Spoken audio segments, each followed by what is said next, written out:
Hello, everyone. This is Brother Benson, and I'm joined via audio by Kevin Makobura, and we are still also waiting for Miguda and Joseph Karaoke if he will get time to come and have a conversation with us. And I hope Miguda, Makobura, you're doing fine.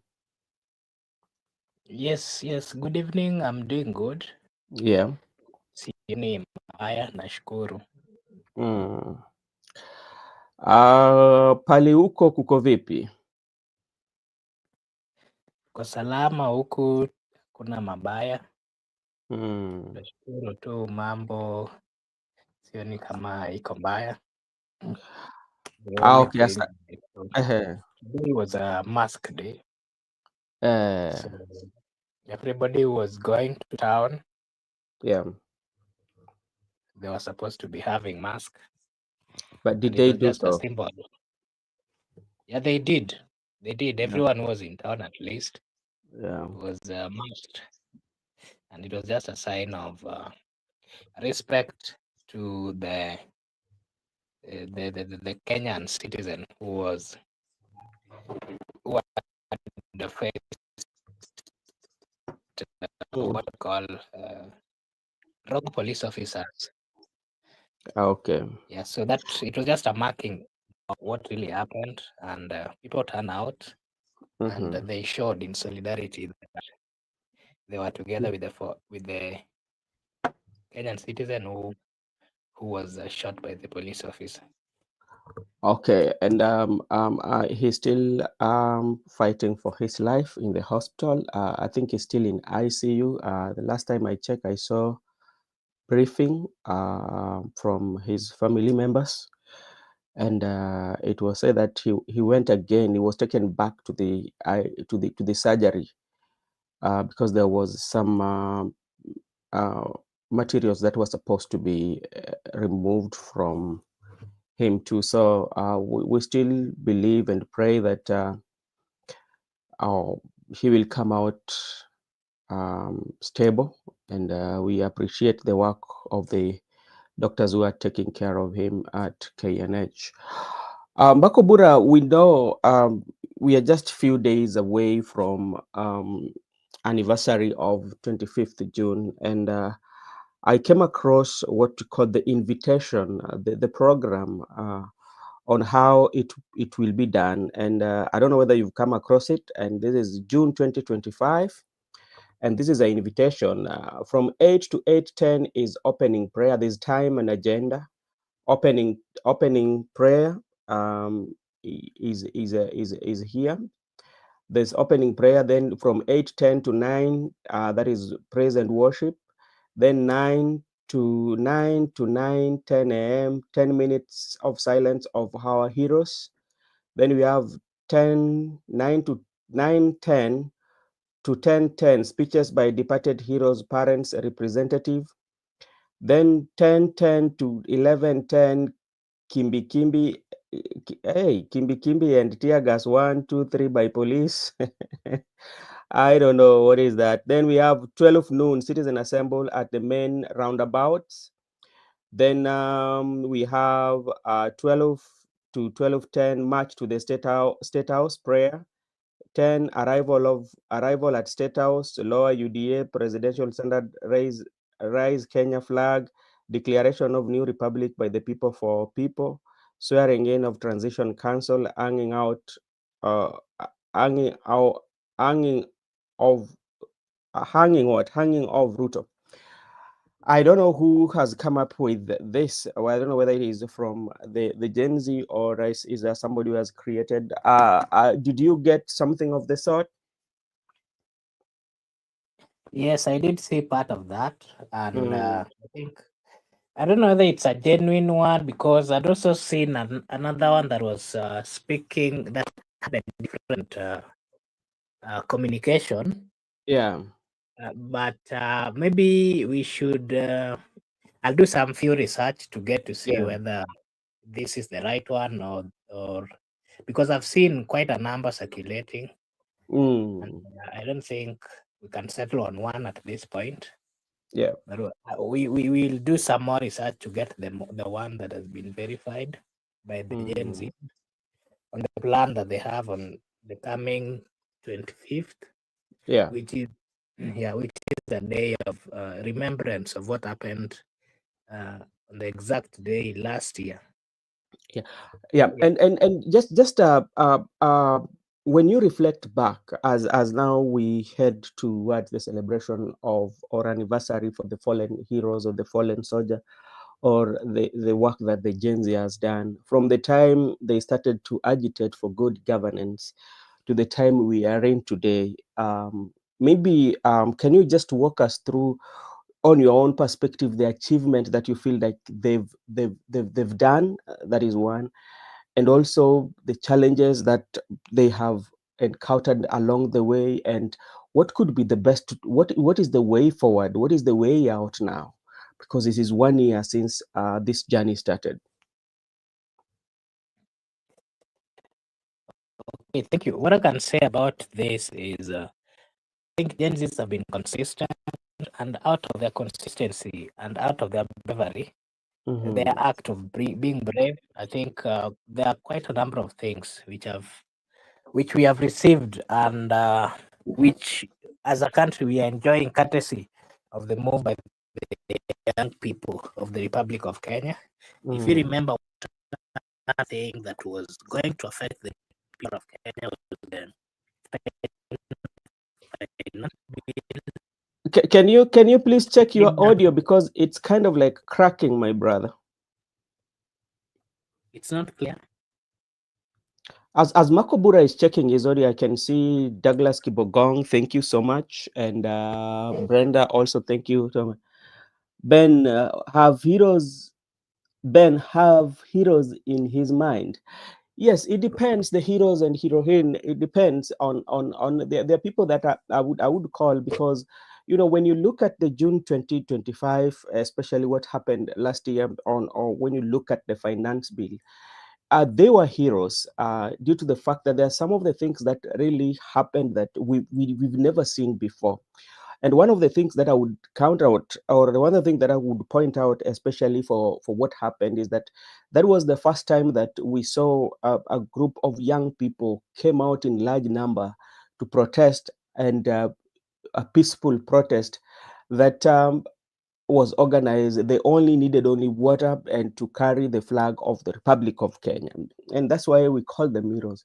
We also saw that was the first demonstration that happened, called by young people, which was very successful as compared to the one that has always been called by the Right Honorable Prime Minister Raila Amolo Odinga. So there are so many things that we can pick from June 2025. And as I was asking Marco Bura, is there any achievement that has been done? Yes, there are so many achievements that has been achieved by their work. Are there challenges? Yes, they've gone through challenges, especially when it comes to leadership. Among the people that, okay, they were in the forefront, there are some names that were really, really vocal during that time that today we don't see them, and we don't even see the activism. Remember, this lady was called, what was her name, Makobura? Kenya ni home. Was she called Mercy or who? Yeah, massive. The one from one of the lady who came up. I mean, who voiced their voice during Yeah. the what was happening in Wasinkishu Yes. during the reign of Governor. What's his name?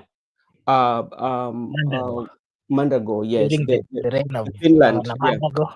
Yeah, when Yeah. they were coming up with the project of taking young people to, the outside country so that they can get jobs and education. And of course, that turned out to be a looting spree. Yeah. And, these ladies came out, and specifically this lady called Mercy, they were the people who are, people would see them as the frontliners in what was happening during the justice, because they somehow awaken the Gen Zs, and through their actions, they Yeah. reminded the young people that it is true. They can fight for their lives, they can fight for their Mhm. future, and they can Yeah. call out leaders who are not really doing what the Constitution says, leaders who are actually misusing power. And Mhm. I think they did start that quite a number of them, but along the way, I think they forgot. And in one way or another, they are also young people. And Mm. in their quest for also trying to survive, some of them were confused. Along the way, some of them were bribed by the political class, Yeah. where we have quite a number of them went and joined some political Hmm. parties that youth, the Gen Zs viewed at that particular time that they were not really in support of the movement and the lives of the young people. Oh, okay, thank you so much, Makobura. And I know it's a discussion that we will also take. Then there's something that I would point out before we talk about yesterday at night when Honorable Matiang'i arrived at JKIA. There was quite a number of high crowd, huge crowd that was waiting for his arrival and what the speeches he made. Another thing that also we can point out, especially when we are looking forward towards the celebration or marking the 1 year since the Gen Z.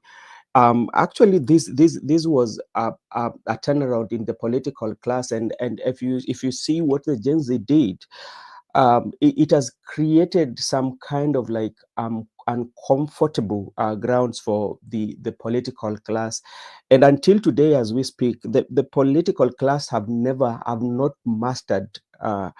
The Gen Z themselves, because they still cannot understand what Gen Z or how the Gen Z work, because especially when it comes to the use of social media, they've been very, very, very, very much vocal on the social media. And also, what happened during that, as we mark it, we also saw that the Gen Z now are now part and parcel of the political processes. They are in it, and they are participating, and also they're asking those hard questions that people used not to ask. And you would also see some politicians, whenever they mention, they will have to mention the Gen Z, this Gen Z. So I think, like, to me, the Gen Z has made a remarkable mark and the movement, even though there are so many challenges that they are still encountering in terms of solid leadership. Who is their leader? Do they have a political party? And who is their spokesperson? So those are some of the challenges that are still there with them. But I know with the time, they will overcome that issue of leadership, and you know have that one person that they can confront, even to be their president. Those are some of the things, and even vying for seats. I've seen quite a number of young people going around the country. They are seeking to get elective seats. So that one also May- is yeah. Maybe if I can add something on that. Yeah. Yeah, it is true. And of course, we do acknowledge the fact that the Gen Zs have made quite a number of steps in matters of ensuring that the country moves to the right direction. We've Yeah. seen quite a number of them coming out and, Mhm. defending the rights of the people. And part of one thing that I like is that if you remember part of the slogan that they used to have, that we are not tribeless, we are partyless.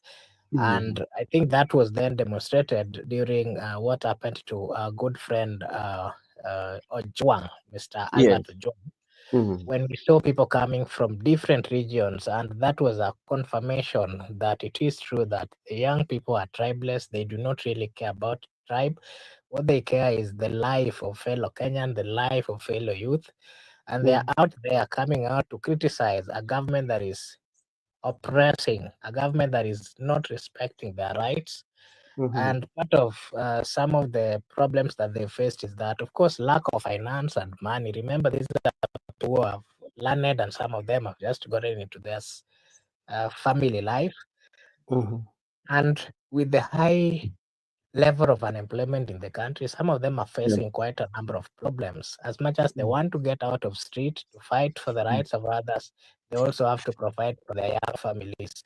So what we do find is that this point of them not having something that can help them manage their basic needs is still a big issue. Something else is that we are seeing quite a number of young youths who are coming out, for example, to be very vibrant. We are seeing them being bought by the political class.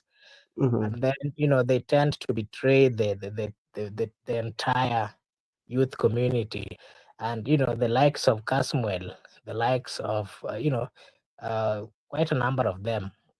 Today I was watching Citizen TV in the morning, Yeah. and Joshua Kai was with some two gentlemen, and those two gentlemen, just like you mentioned, they were seen having a photo with the daughter of the president, and not just one, but several times. And according to the statement of Joshua Okayo, he was saying that the two gentlemen are being they're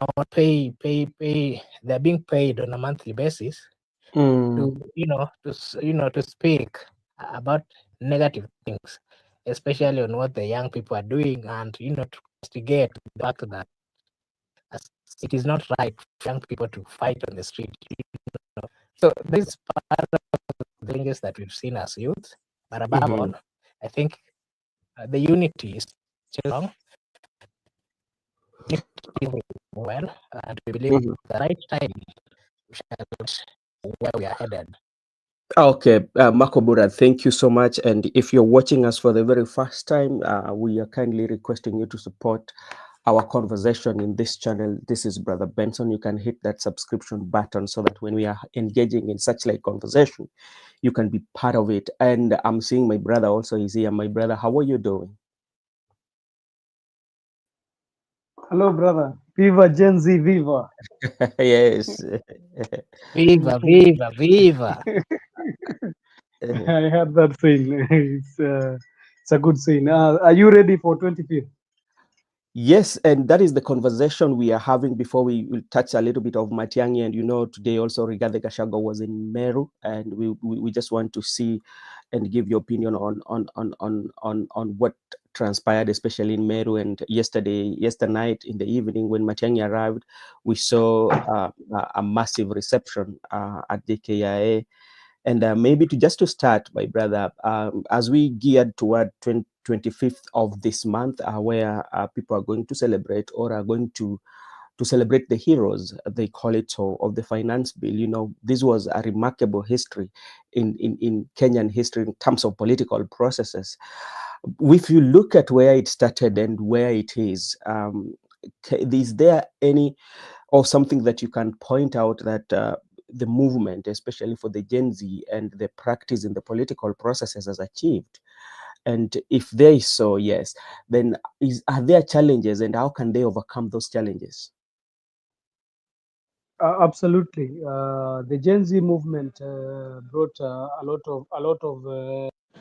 of enthusiasm among us, and also brought also confusion among us, the ruling class, and they showed us that we can. Yes, we Yeah. can.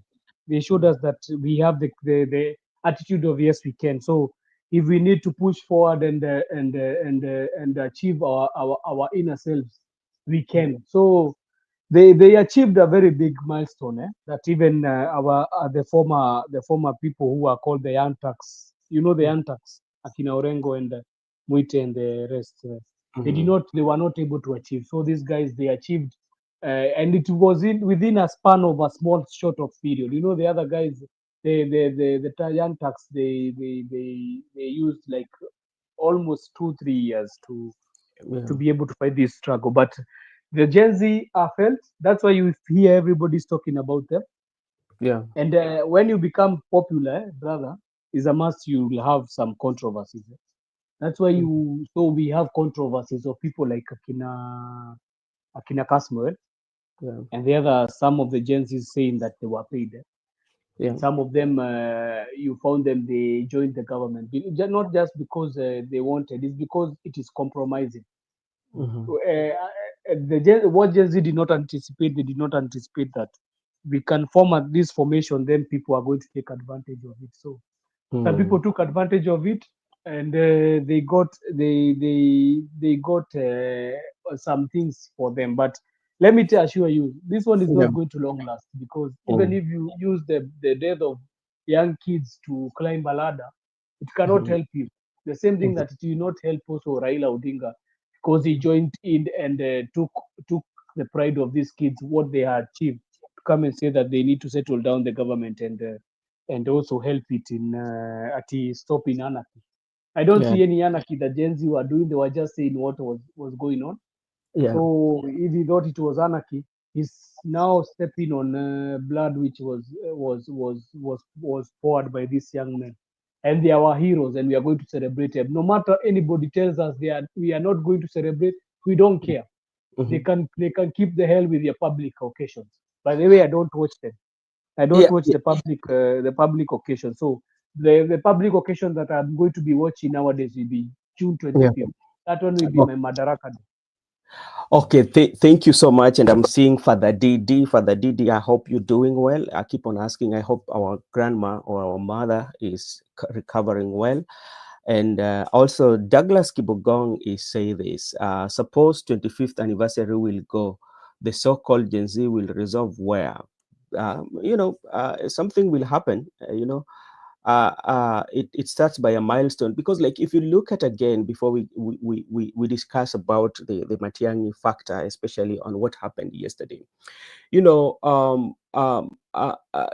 you look at, I want to talk about in relation to President William Ruto, especially in his leadership ever since he started to do politics. If you look at the history of President William Ruto in his political life, President William Ruto has always been on the winning battle in politics. It doesn't matter how he has used it, but one of the lost that I think like he will be writing in his political history was when he lost the finance bill, and this one he did in the due to pressure from the Gen Z, and that is something. Again, he also decided to resolve his cabinet. Actually, he's not the first person that decided to resolve his cabinet. Kibaki did it, but this one was very very massive to him, and very very, he was defeated. That is what I can say when we look at what the Gen Z have done. And there's so many things that we can point out, especially even like the Gen Z also made it clear that the test of our constitution by holding leaders accountable, and the Gen Z also made us understand that the political class, when you scare them, they tend to come together. The brotherism in politics, when you touch one of them, they tend to come together, say that how are we going to do this? So, and that is something that we've seen with the Gen Z. So as time goes, we are going to discuss this until that day. They'll be celebrating the day and on 25th. And let me engage you, Karaoke, and I want to know your thoughts, because like I hope yesterday you watched what happened at Jkia, where we saw Matiang'i was received by the Kenyans. But if you're very keen on the presence, there were no presence of high profile politicians, especially like Jeremiah Kioni, the Secretary General of UDA. There was no Onyonka. It was Matiang'i and the people. What does that one speak to you as somebody who is in politics or watching the events of the day? For the Matiangi coming, I think he did not want that major publicity, because Yeah. even when he was talking, you saw the way he was talking. It's like he did not want that major publicity from the media. Mhm. It's Mhm. like even he had not told some of the members, or we say some of his allies, that he was coming. So only maybe a few of his inner circle and his supporters knew that he was coming. And Yeah. I don't know about Matiang'i, because we don't know. We were talking today in another show. Tulikuwa tunaongea kwa Njiru about Yeah. Matiang'i. I had Mhm. gone there. Tulikuwa tunaongea about what party is he going to be using, because also the party is confusing to me. I never understand. Tukaanza kuongea about he has a party called Upia. So brother Benson, I hope you can also shed light if you know something about which party is going to use, because I'm confused also. If he use Jubilee, they're saying Jubilee is in government. So I'm also confused. So I don't know which party is using. That's a major question. Yeah, that has been a question, and especially when you look at Jubilee. But as we speak today, Jubilee, President Uhuru Kenyatta, the former president, has regained the UDA, the Jubilee, based on the court pronouncement that was made the other day, because there had been a war between the UDA, two factions, the Sabina Chege and the Jeremiah Kioni. But as it stands, Uhuru Kenyatta has regained that party, and you can see, if you're very keen, also you can see Moses Kuria when you look at his bio. Majority he has put the profile of Uhuru Muigai Kenyatta. We don't know what is happening, but that's how. So that's a question that everybody is asking. And if you go with UDA, and this one comes with when you come to Mount Kenya, the DCP and the UDA, how are they going to make sure that they speak in one voice, or that is going to divide the vote? So that is something that also we will be watching in the space. Let me, Makubura, what is your take on Matiangi?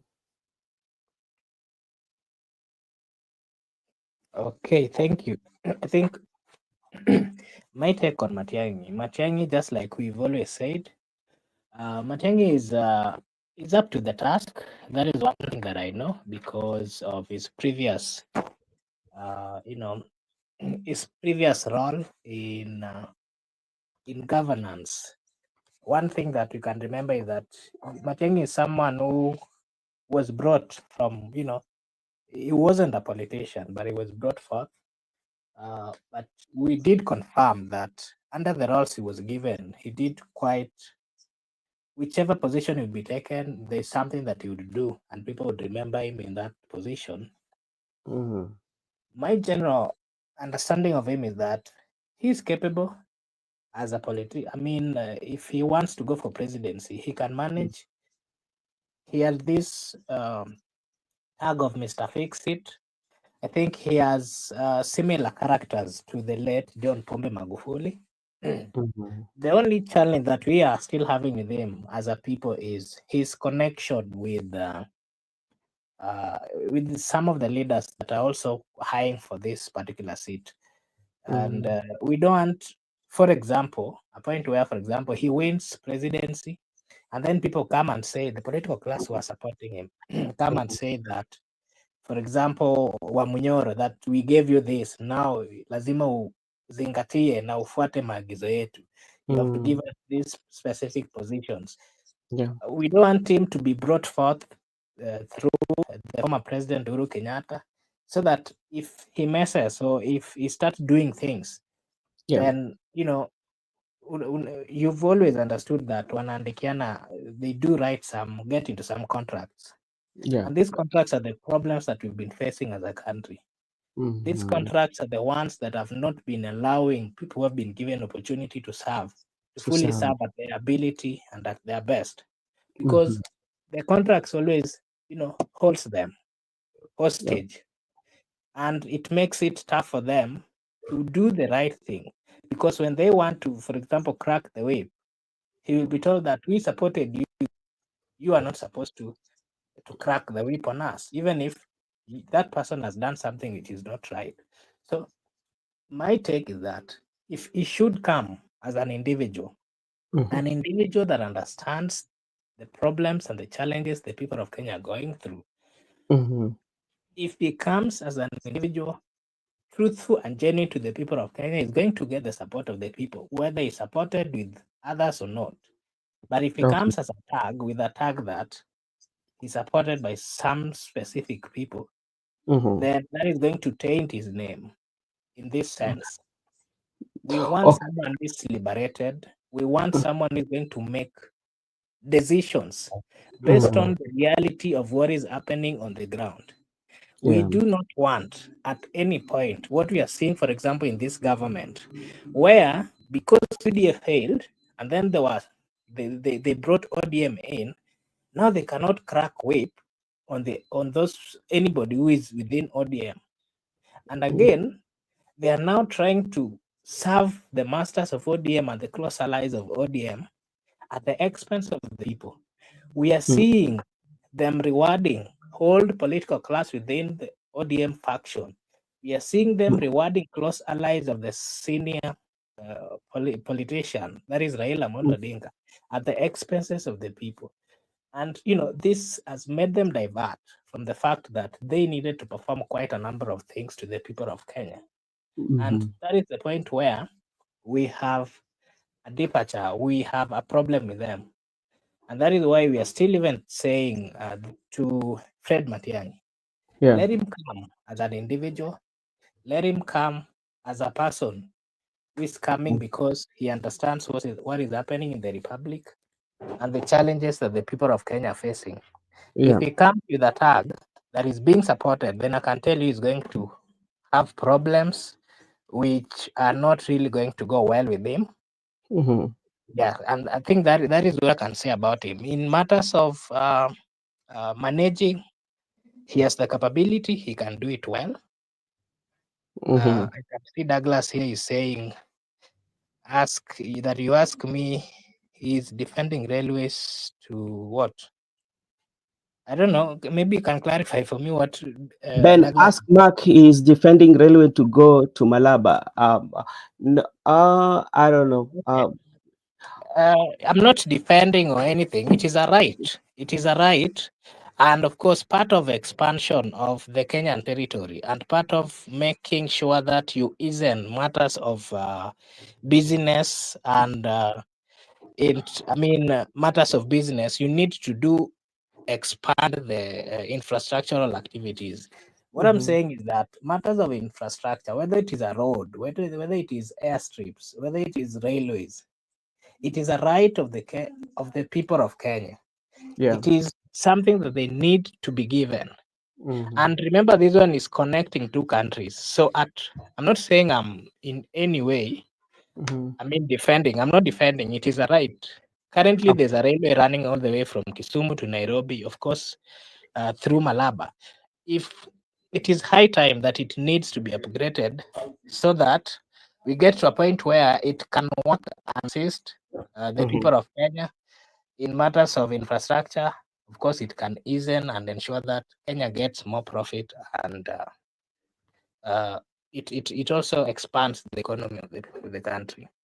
Okay, thank you so much, Makobura, for that. And I would just want to read for you some of the words that Matiang'i said when he arrived in the airport yesterday night to the crowd. I quote: "People are suffering whether they are supporting the ruling power or not. The suffering and challenges across the board. You can trust me. I am going to focus my time on how we can change the lives of our people. We can do as much as we want, but if we are not registered as preparing to vote, we have not succeeded. We must prepare to participate effectively and in quality manner in the forthcoming general election."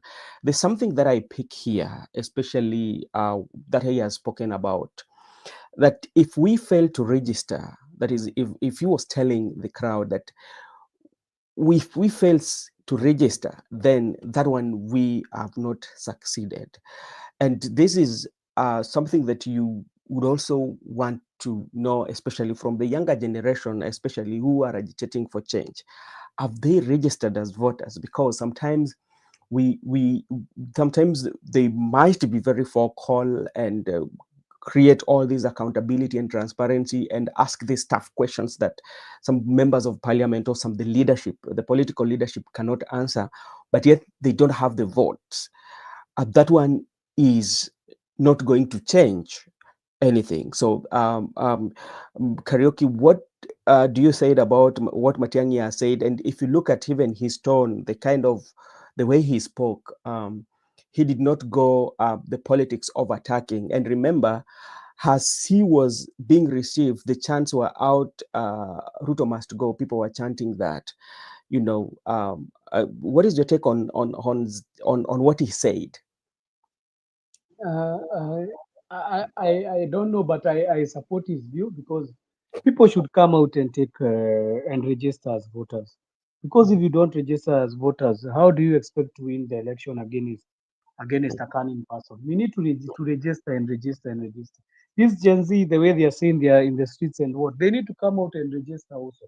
Not Mm. only saying we are doing this maandamano and in the protest on online, but we are not coming out to register. We need to register, guys. And I heard even they changed the rules. It's not a must you have a voter's card. You can vote as long as you have an ID. So people come out and register. We need to register. Let them start this IEBC. We start registering. Yeah. And I think it is not closed. Still people register, Brother Benson, or we are waiting for IEBC? No, if you go to the counties, if you go to the counties, electoral commission officers should be functioning. So they're supposed to be so people can register even now. Yeah, people can register. People should come out and register, not only talking and not only registering, Brother Benson. We need to pass this to our friends in the Gen Z group.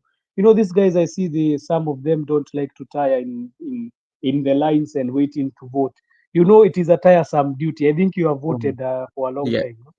Yeah, you know how it takes. You are called even your name. You are arranged within your alphabetical names, and you take a long time. Last time I was there, niliwavuruga vibaya sana ikabidi wanipeleke pale mbele, so nilikuwa ninawasumbua sana hapo. Wakasema huyu jamaa wacha vote aende, but I had woke up early, by the way. So we need also to tell them, voting, the day of voting, even if you register, it is not always. They need to have patience when they are voting, because some of them, they are always on the net, and what we need also to take that time and also vote, because that voting day is also a major thing. Also, not only taking your vote, you can be taking your vote but you not vote. So we need also to encourage them to come out, register the day of voting. You need to tell them to come and I think this is their first time voting, no?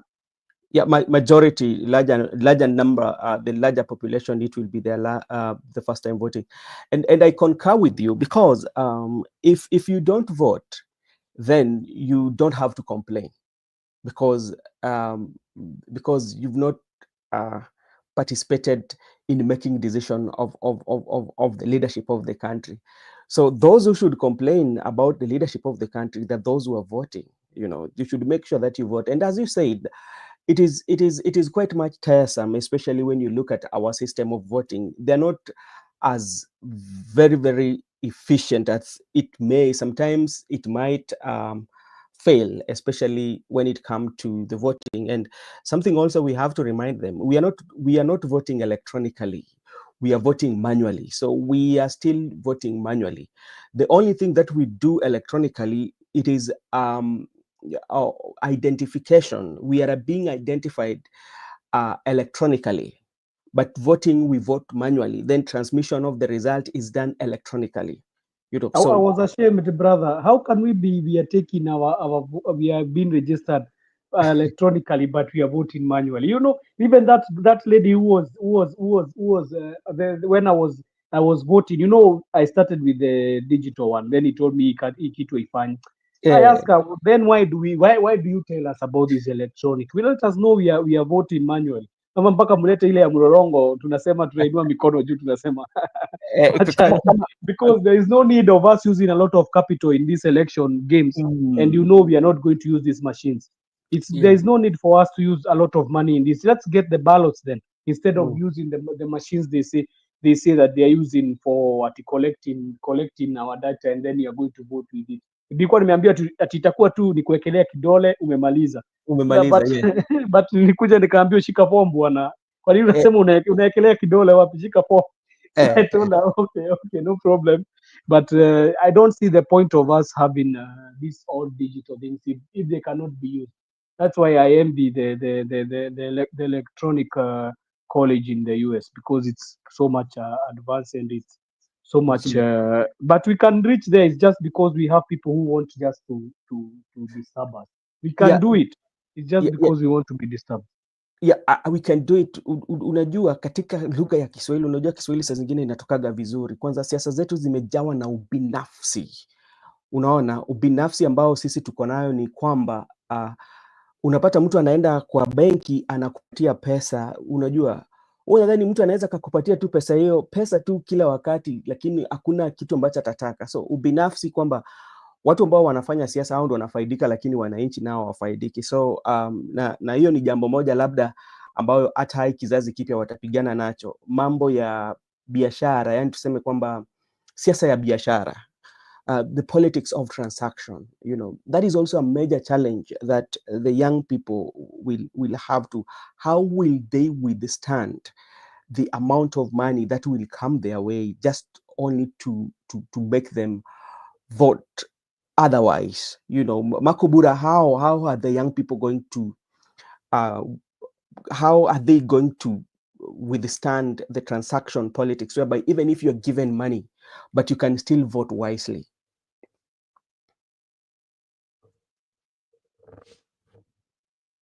Makobura, for the first time, mm-hmm. I can tell you that for the first time, you're going to witness what we've never witnessed the entire life that we've been in this republic, especially when it comes to making the decision. It is, you can mark this day and what I've said, let it go on the record that for the first time, you're going to witness a massive number of young people coming out to vote. And they're going to come out to vote because they know why they want to vote. Mm-hmm. They're going to come out to vote because they've realized and they've learned that if they vote or they don't vote, that influences their way of life, their future, one way or another. And part of what they experienced is that they've always experienced the negative part. They've never experienced the positive part. And then out of this negative part, they've been told, and they've also gotten to learn that it is true. It is because we did not vote. It is because we did not participate. It is because we've not been coming out to speak about it. It's because we've been behaving important whether we involve ourselves or not. But I can tell you for the first time, they have not. Makobura, can you check your audio? Whatever you do,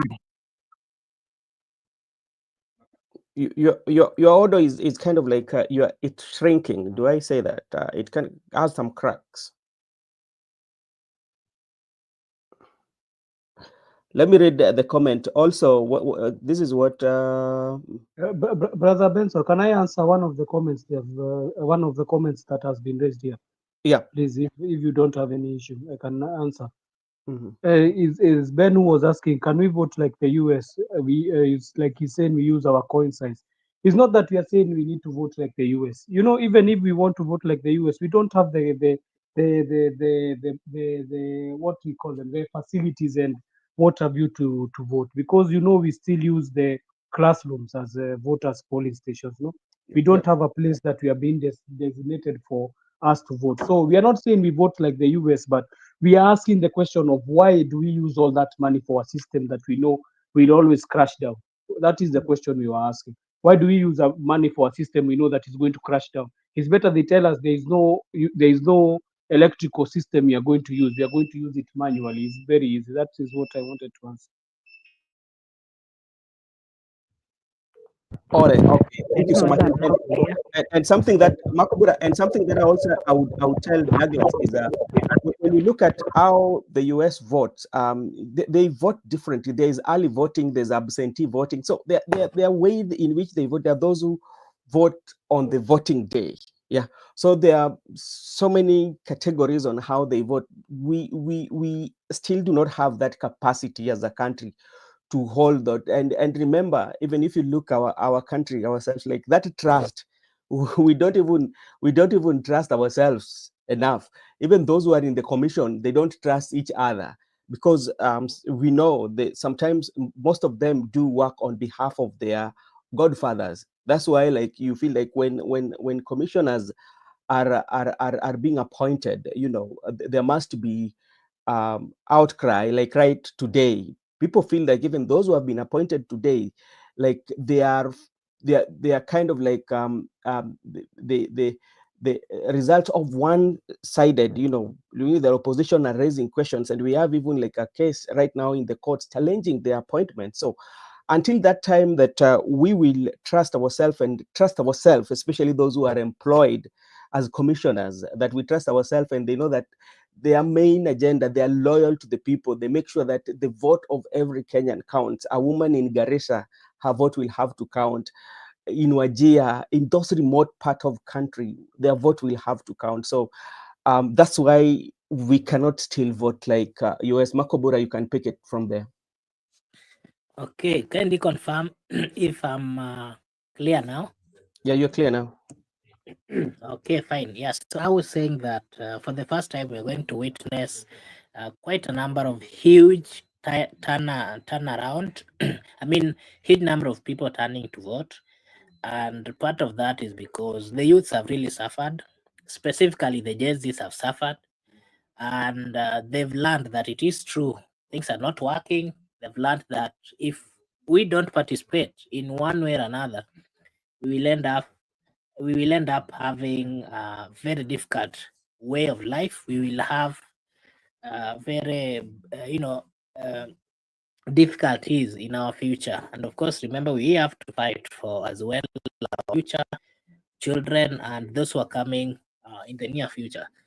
I wanted to say that it is going to be, for the first time, just like I said, a huge number, and this is going to be we are going to witness what we call, people are going to come to vote, and at the same time they're going to ensure that they got the votes. And that is why the issue of members of parliament coming out to say that, some of them coming out to threaten and say that they're going whatever, I can assure you, this time round, whether someone is coming from the home, whether someone is coming from the home ground polling station of the president, there's quite a number of youths who are not happy with this government. And of course, it is going to be difficult to steal this election, because you're going to have what we call people standing in these particular stations and taking records, ensuring that anything illegal, anything contrary to what the constitution says is not going to happen. And again, the number of people coming out, and in terms of assisting others, we are going to see for the first time young people coming out to assist the old. Remember, they have what we call influence. I have influence over my parents. Any Gen Z have influence over their parents. They can also assist them in one way or another in making decisions. And I can tell you that what we are going to see is, even the old people, majority of them are going to make decisions based on the thinking or the advice from the young people. Remember, this is a generation that is well learned, have everything, and have all the knowledge that is needed. So in matters of what they think about the future, in matters of what we call about the technology, they're going to align with a politician who is going to give them quite a good agenda of ensuring that matters of technology and matters of youth are well respected and are well outlined, so that in one way or another, they are going to benefit and not to struggle as time goes. Okay, as thank you so much, Makobura. As we continue with conversation, and today, the executive and the CSS, they were having I might call it team building, and it happened that the Right Honorable Prime Minister Raila Odinga also visited and had a conversation with them. And one of the things that I really picked from the Right Honorable Prime Minister Raila Odinga, he was saying he regrets that we missed the opportunity with Adani deal to upgrade our airport. And maybe Karaoke, what would be your view on that? Brother, I would not like to be disrespectful. You think I'm disrespectful, but somebody needs to talk to Raila Odinga. Let them tell him that we are done with Adani. Adani deal is done. We are not going back there.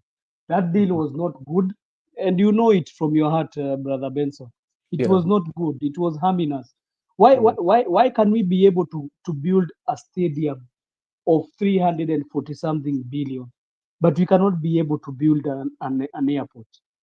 You know, that is the question I always ask, because he was saying that we are coming under PEP. Why doesn't he talk to the Chinese the way he's talking to them through the what do we call this company, the Chinese road and bridge construction? You know, it's the one which is working on the Talanta Stadium together with the army. Why can we not even tell our army to build for us this stadium? Because the army, I saw they are doing a very good work. Why can we not? Why can we not even try to even tell them to build for us the airport? Eh?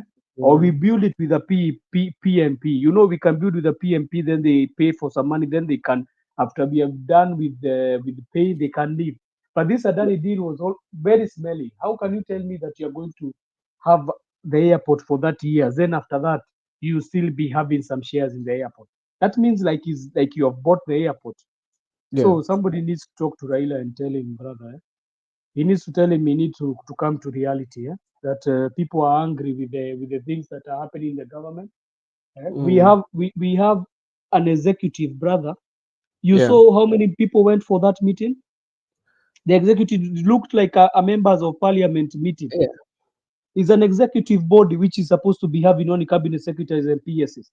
But it is full of people. I even thought maybe it was the Senate.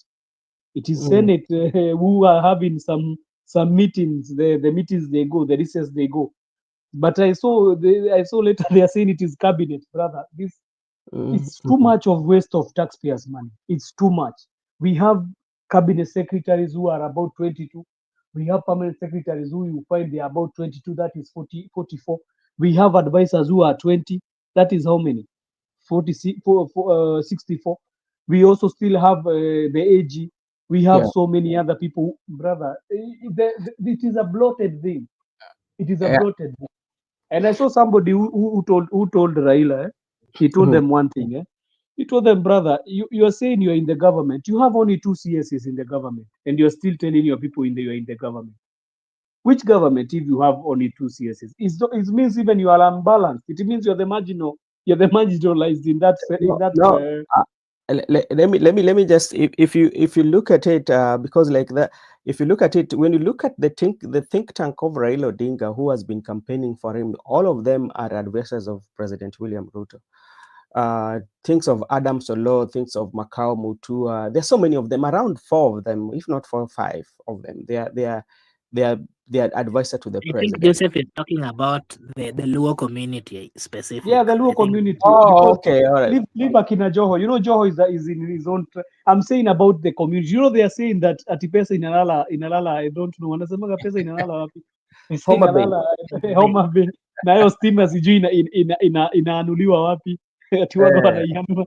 So I don't know what, but for me, my think, you know, my thinking is let us stop discussing this because they don't have any agenda for us, brother. You can see what were they saying? They were talking about Adani. It's a gone case. What are we talking about? We are talking about the way we are going to come out of this mess called an economic debt stress. I heard some people saying that we are about to default. We are about to default because the money that is being borrowed to finance this what we are calling it, this finance bill, it is so much. We are borrowing about a 900 billion. Is this is the time to talk about Adani? This is the time we are supposed to be talking about the economy, because our economy is broken, it is shattered. The ordinary person, what can you go and tell that Mama Mboga? They always say, or the person who is at the poverty level there, you start telling him about Adani. Where does a person fly to? Where ni Mama Mboga unafly ukienda wapi? You always talking to us about airport. Let the airport, if you want it, stop telling us you're going to expand Jomo Kenyatta. If you want, build another airport there. We know you used our taxes by building another new airport. Don't tell us you're going to still advance yourself in the old thing that was built in, I don't know, 19 something. And you're telling us that we want to renovate it. We don't want these issues, brother. I don't want to sound disrespectful. Raila is older than me, so he's older than me, and too much. He's older than me too much, so I don't want to seem disrespectful. But there's some things, brother, we are not supposed to be talking at this time. Okay, thank you so much. And Makobura, what you say? I wanted to give my take on the same, and we also remember viewers that they are watching the best on media, and say that your opinion counts. If they're watching for the first time, we kindly request them just like and like the show, subscribe, and we will really Makobura, Today your audio is shrinking. I don't know. You have cracks on your audio. Okay, I don't know whether it's now back or still cracking. Yeah, it's back. Okay, yeah, I wanted to say that. One thing that I know that I also agree with is that we need to do. We need to renovate the airport. That is one thing that I fully agree with. But the manner in which it is going to be done with people of Kenya, and it needs to be very clear. As much as we need that renovation or that new building or whichever to be done for the airport, I think the money that is going to be used there, they should be very transparent. Transparent in the sense that the people of Kenya, we should not spend a lot of money, and specifically at a point where Kenya is struggling with a lot of loans. And of course, just like my brother Joseph did say, we are even at the brink of maybe not paying the right amounts. So I wanted to say that Raila Amolo Odinga and the president, they have the capability. Just like Joseph did say, we have professionals. We have people who are very learned. In Kenya has very learned professional people. Why don't they engage these people? Why don't they engage them in the sense that these people can then come out and ensure that they assist through their professionalism in building of this kind of structures? I can tell you, just like if you can remember somebody like, for example, our good friend Dr. Jiru. Dr. Jiru is somebody who is learned and knows how to do the bridges and everything. It can do very things. I mean, very modern bridges. Just graduated the other day with the doctorate. Call him doctor. And he just graduated the other day. And also, Matoma Kandets also. He's also an engineer. He can do very nice thing in matters of airport. Yeah. I'm wondering why we are not giving na mimi ni Kenyans. Mswahili. Why are you forgetting me ni Mswahili? Ndugu yetu hapa pia ako na uwezo mwingi sana, na hata Jipsekona pia the comment section na Douglas pia anafanya mambo nzuri sana. Nashangaa mbona hawa wenzetu. I'm wondering why the leaders cannot recognize the fact that our good friend Douglas and all of viewers, they have what it takes to ensure that Kenya moves forward. Instead of giving them a chance to ensure that, we get to a point where we can also celebrate of what we've done as a people. They are giving these contracts to outsiders at the, it is so painful. I agree we need to do something about the airports, but Adani is something that we should not be speaking about because that was a conning, I don't know even how to put it. It was a typical con for the people of Kenya, and the people who are going to benefit were some individuals within the government. Okay, thank you. When you talk about Danny, the main reason that even made president to cancel that deal, because remember when this issue came into the public, I can remember when the Right Honorable Prime Minister was in Mombasa. He really said that okay, Adani is a good deal. And the president also was supporting Adani until the report came from, I think it was came from the United States, and that's why the president went to the parliament. And even when I think the president, when he was canceling that deal, even the CS for energy was still speaking about it, but he just saw it on parliament when president said, okay, this is not a good deal. After the report that came from the United Nations, I mean the US, that is when they need the deal. So one of the things that has been has been in especially when it comes to these contractual or contracts that we usually give out, I don't think they're being given in good faith, because the amount of return that they get is so big. And that's why you find that even in Kenya, we have so many companies and even learned Kenyans, engineers, who can do that job well at a very cheaper cost. Just float the tender and give them opportunity. They will, but because maybe the Kenyans, they might not give out the kickback, so that's why it ended up being, or it will end up going for an international company. So bado tu ni ile siasa ya ubinafsi. And there's something that also has happened. I don't know whether you people have realized about, I've seen three people who have apologized, especially to Gen Z. That is Rob Gidai is a musician from Kenya. We have, is it Felix Kiprono and Sonko Sale, you know, all they apologize for the Gen Z, and it tells you how Gen Z are very, very impactful. Okay, let's switch gear a little bit and talk about Rigathi Gachagua. Today, the deputy Brother president. Ben, Yes. I want to give my comment, and I think you should also give Joseph a chance to also tell us about the comments of Gidai coming out to, to apologize before we move to the other topic. Maybe Okay. first allow me to speak about this gentleman called Sonko coming out to apologize. I think whatever is out there is that Gen Zs are not joking. They might not have the power, but they have the power of internet. And the power of social media, it can really cost you. If you remember what happened to this referee guy who was banned from officiating all this doing referee in FKF whatever matches which are coming. The reason why he was disqualified is because he was seen leading the goons. And what happened is that the Gen Zs are the people who came with the photos and the pictures and complained. And courtesy of that, saizi ndugu huyo amepoteza kazi.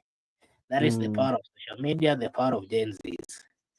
This gentleman also called Sonko, he was seen on a video coming out and criticizing and saying that Gen Zs are not going to go for demonstration, and if they go, they are going to meet people specifically. I think he was talking about Goons. And remember, he's within Nairobi.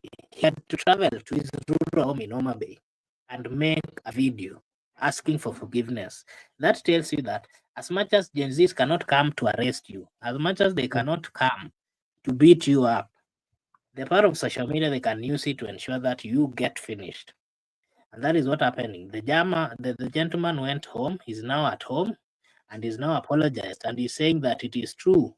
He was hired and is part of the people who brought the goons within the town, using the influence that he has.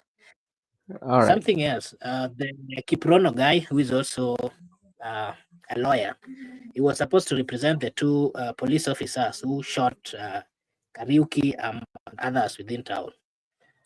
Mr. Kiprono, who is a lawyer, I don't know if you remember him. This is the same guy who wanted to marry the child of Barack Obama, the United States of American president, the daughter who is called Malia. And this guy really was on the limelight. I don't know if you remember. He's the same guy, this Kiprono guy. Yeah, with his American accent. Remember? Yeah, now even the American accent is no longer there, because this is out to remind you that if you are born in Kenya and you're a Kenyan, you cannot come out and start telling us you're speaking American American accent or anything. So what is happening is that Gen Zs are simply bringing everybody back to the right. To factory reset. They're doing what we call factory reset. They're bringing you back to where you belong, and they're using whichever means they have to ensure that they bring you back to your senses. And that is why we saw the gentleman who is a lawyer refrain. He decided to leave the case for someone else. Or the case of Ben Gidai. Ben Gidai is a musician. And musicians survive by the masses and the assistance or help of wananchi. Part of those people who go for madonda nowadays are Gen Zs. If you want to criticize this generation, how are you going to survive? That is why this gentleman was not able to find shows since he went to the State House. And he needed to retract his statement and come before the people and tell them that from now going on, I'm not going to associate myself and participate or assist in one way or another, supporting a government that is going against the rights of the people of Kenya. So they had no other choice to come back to their senses, forced took factory reset, of course, by the power of the Gen Zs. That is my take. Okay, asante sana Makobura. Let me, and also Kariuki can talk of this musician too. He usually wears turban. I was just looking at his profile because like he came and asked for assistance, especially for another family because he was the Shah ambassador. And like if you look at the comment were very, very, very sarcastic to him. You know, and whereby somebody who said that because you are ambassador, you can call the Kindiki to clear the bill. I don't know whether you saw those comments, and that what does that one mean, especially for musicians or for any other Kenyan citizen who are fighting the Gen Z or fighting for their cause, that's standing before what they are looking for. Thank you, my brother. I want also to. I see today, brother Mark Obura is coming guns blazing. Today he's not holding anything. He's coming with guns. But one thing I felt very bad. He did not recognize me kama tafakari ya babu bwana. He needs to recognize me, bwana. I had him recognizing other people. So me talking about this stubborn guy, brother. This stubborn guy is not even a musician. Yeah. This one is a what do we call them? Bloggers. It's same as a blogger or a brand ambassador. So he's not a musician. So what he was doing, he was lying to these musicians, you know, and he talked. You know, musician is at the mercy of the people who listen to their music, you know. So even if you come and try to say that Kindiki, you sing for Kindiki, you tell him that Kindiki is ours. Later you are the one who is going to find yourself in a delicate situation. So for Karango thought also is going to come out of that very well, but he also found the ground very hostile. You know, he has lost some of his ambassador rights. So many of the companies are running away from. You know, companies when they see you have started to become they see you have started to become in that right. You know, also companies they are also looking at their market and they see how people they talk. You saw how Safaricom and Brookside were done another just how many years ago? 6 years ago. You remember they boycotted the Brookside and Safaricom. Yes. So they are always afraid because the brands that is coming to do is the things like Raha Unga, the Kavagara, you know it.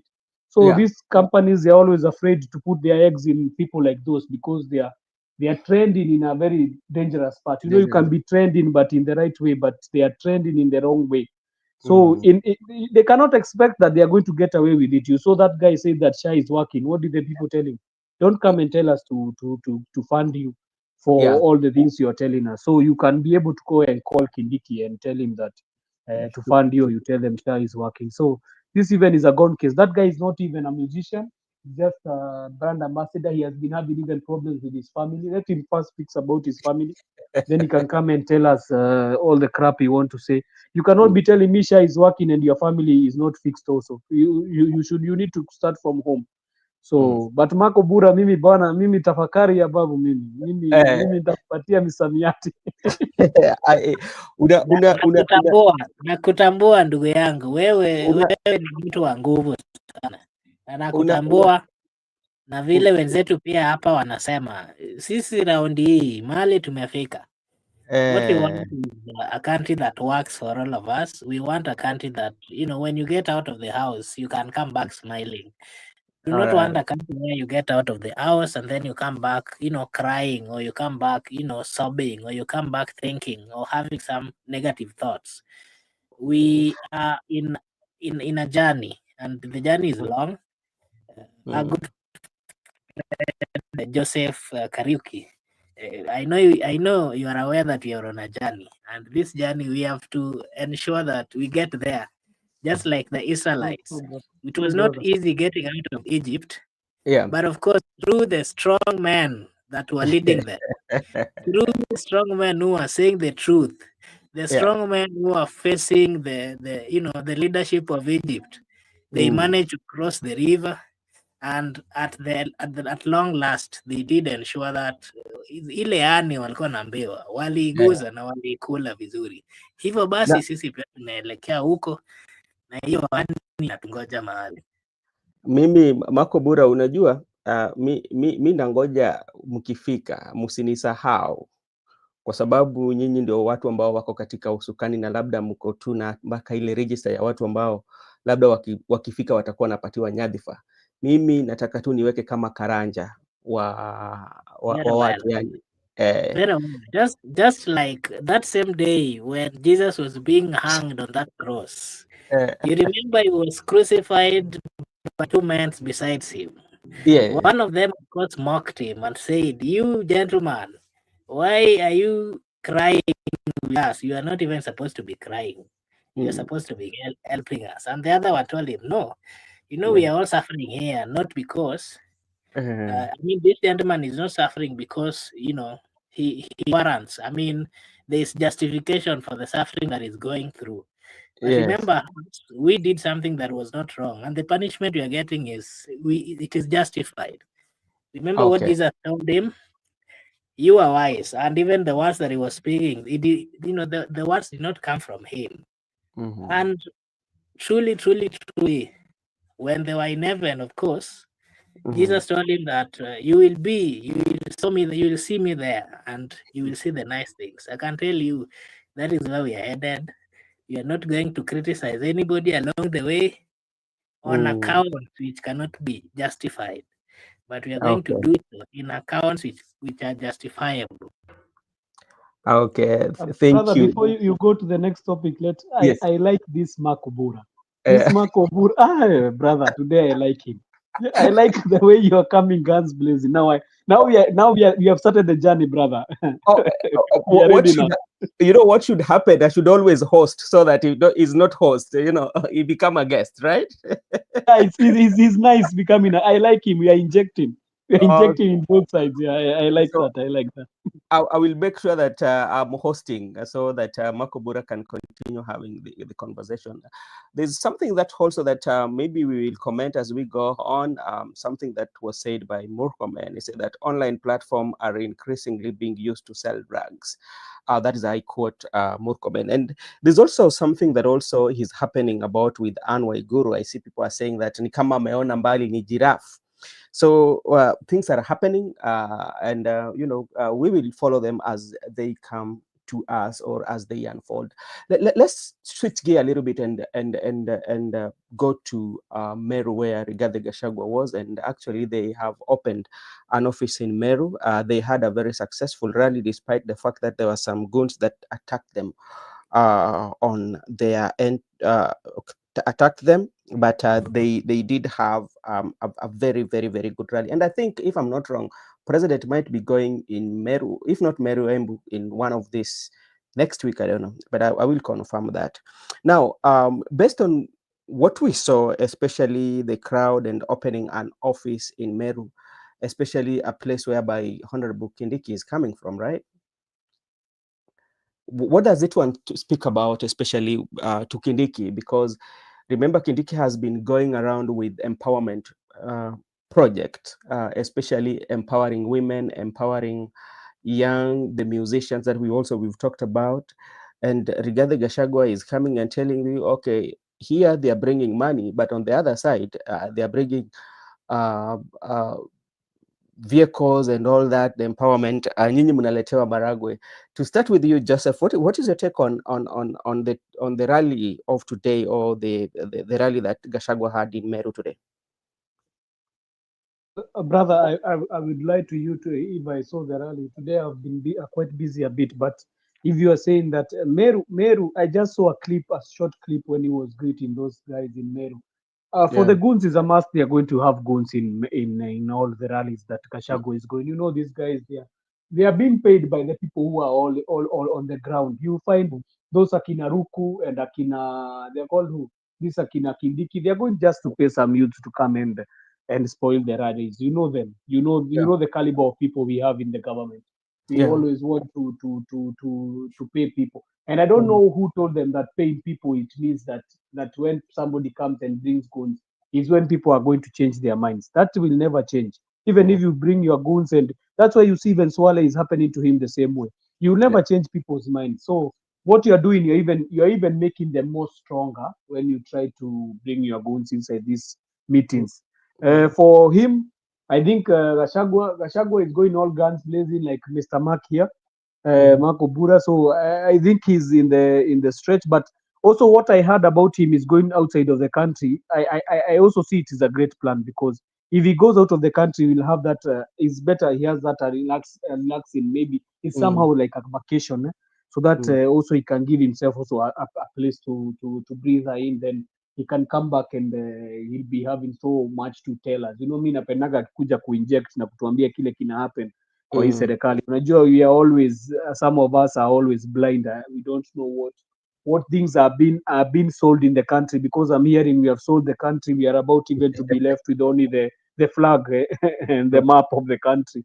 It's like they have Mm, sold everything. So for him, for the empowerment, brother, this is not an empowerment. I've been talking about it since long time. This is not mhm. an empowerment. You cannot be telling me other people are given motorbikes and saloon things and barbershop things, and you are bringing for us maharagwe, brother.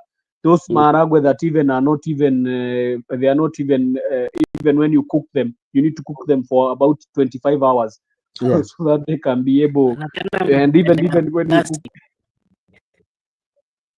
yes, brother. wakipea watu. Marco Bura, hatukusikii vizuri. I'm saying Mhm. kuna mchele zingine za plastic pia wanatembea wakipea watu, wanadanganya watu that the mchele are safe. Mm. Okay. And one thing that I like to point out, especially for politicians, especially the Goonism that it's usually comes with the result of politicians. Maybe you disagree with somebody ideology or somebody political view, by even creating that violence. What do you gain by that? Let him come sell his policies. If people feel like he's selling the right policies, then they will vote for him, or they will like him. If they don't like him, give them space. So the idea of even doing that, especially and mostly, it's from leadership. I don't think like a normal border person who is doing his normal business can just come and start throwing stones or start doing that. So that might be it's not usually a very good case, and we should run away from that. I'm supposed to give my take on the same as well. Yeah, you can go ahead. This is the story of what happened in Meru.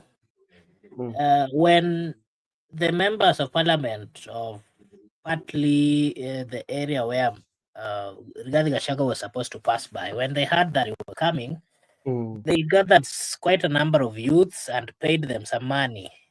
And the instruction was they were supposed to start on fire. They were supposed to light fires on the road so that when Rigathi Gachagua's team were coming, do not get a place to pass by. And then they were also under the instruction that they're supposed to be throwing stones so that Yeah. the meetup that Gachagua was supposed to have with the people was not going to go on well. So that was the instruction. But what happened is that, remember, what I can say about Rigathi Gachagua. Rigathi Gachagua is coming out at a point where when the Gen Zs are also out monitoring what is happening on the ground.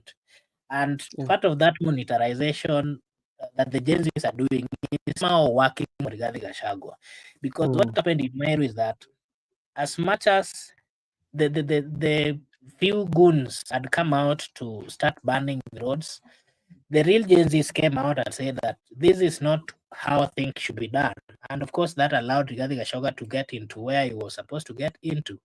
And what happened is that he had a conversation, of course, with the people.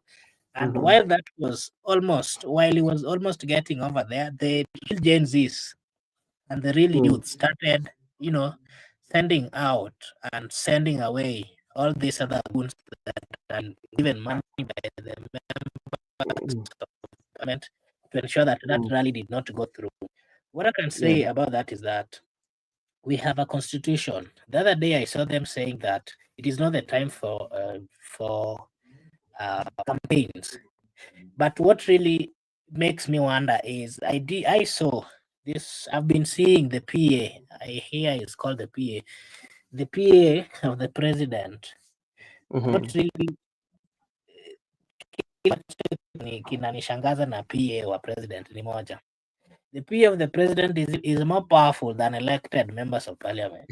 The PA of the president actually, on a real, if you are truthful to the sense that we respect the constitution, even a member of county assembly should be having say more than the PA of the president, because they are elected by the people and they're representing a group of people. What we are seeing is that the PA of the president is walking around. Today was in Kataleba and is being respected like he's a co-president. Imagine the kind of treatment this gentleman is getting in the Republic of Kenya. Is something that if you come to Kenya and then you see or you make a follow-up of what is happening, you might think that he's also a president. It is a shame to the people of Kenya. Inject. Yes. Let me tell you something, especially is this like when you talk of especially the presidency, it's not the first time that we have a PA that is very powerful. The only difference is that this one for president, it comes out publicly. But if you look at the history, we had the people like the Total Man. Those people were very powerful. At least the total was a minister, if I can remember. But Mr. Benson, we have not heard of these PAs of late, because after Moi we never had them. Tell me any person, because the ones I know they were strong is the need to the cabinet. It's called what? This kazi Kosgei anafanya, the one that was being done by Kenya, is called what? The need to the cabinet is called what? The PA was serikali. What do we call him? The need to the cabinet. There is a name we call him. The position that Kosgei holds. This one of how is it called? There's something that father is saying here. It was not a PA, but like I agree with that, with what father is saying. We had very powerful. Minister. Yeah, they were very ministers, but like the role they played, the role they played is the same as the role that the current PA is playing. But the difference is, is coming out. I think I have a difference on that. Yeah. The reason why I do is, remember, a cabinet is someone who has gone through the parliament and they are answerable to the people of Kenya through the parliaments. The PA in the Constitution of the Republic of Kenya, there's nothing like that. What we are seeing, truth be told, if, for example, we were experiencing, if, for example, the Cabinet Secretary of Interior, for example, Bwana Murkomen, if he was coming out to behave in the manner similar to what we are seeing by the PA, then it will be justifiable. Because suppose, the PA currently is even giving instructions and is like telling the people of Kenya who should be campaigning and who should not be campaigning, and is even criticizing the opposition. That is not the work of the PA, truth be told. And there's no any power that he has. What we are witnessing is, we've seen not once, not twice, the same PA coming out to even give instruction that someone should be arrested. Where does he get that power? He's answerable to who? Let me tell you something, Makobura, and I might disagree with you, and I agree with you at the same time. When you are in the political cycle, especially you're closer to power, running at the wings of the power, there are those that are especially the likes of the PA that we are talking about. It is not something that is very new in the political landscape of our country. The only difference is that the one we have today has come out publicly. That is the difference. And it is not like it is something that is happening. It used to happen even during the time that when he was the president was a deputy president. The only difference was that he was behind the scenes. But that's what happens in politics. Even the members of parliament that you see, they are very powerful PA that you cannot see the member of parliament before having a connection with them. Is that agree with you on that. Mr. Mark, I agree with you on that. let me enlighten you. Maybe something we are missing. Yeah. You know, the PA in the government is supposed to be the head of public service. What Yes. happened to Ruto? Ruto, what he did, he had a PA called Farouk. You remember the death of Kenai? Remember the death of Kenai? Because Yes, yes. the day Kenai died, we were told that is where Farouk started coming in. You remember? Mm. That is where we started seeing Farouk. But you see all the presidencies between Kibaki and Uhuru. I think the PA was the public service, the head. Because I remember, you know Mudaura? Yes. Mudaura was very powerful. Why Yeah. was he very powerful? Because he was heading the public service. Then we came out of Mudaura. We came with another guy called this guy Kinywa. You know Kinywa. Kinywa was in Uhuru government. He was Uhuru very government. powerful. Very powerful. Yeah. That's why you could not say maybe they had their own PAs, yes, their own Yes. PAs, but the one who was powerful was the public service. That one is now Ruto. Ruto has a public service and he has a PA who is very stronger than the public service. What is that?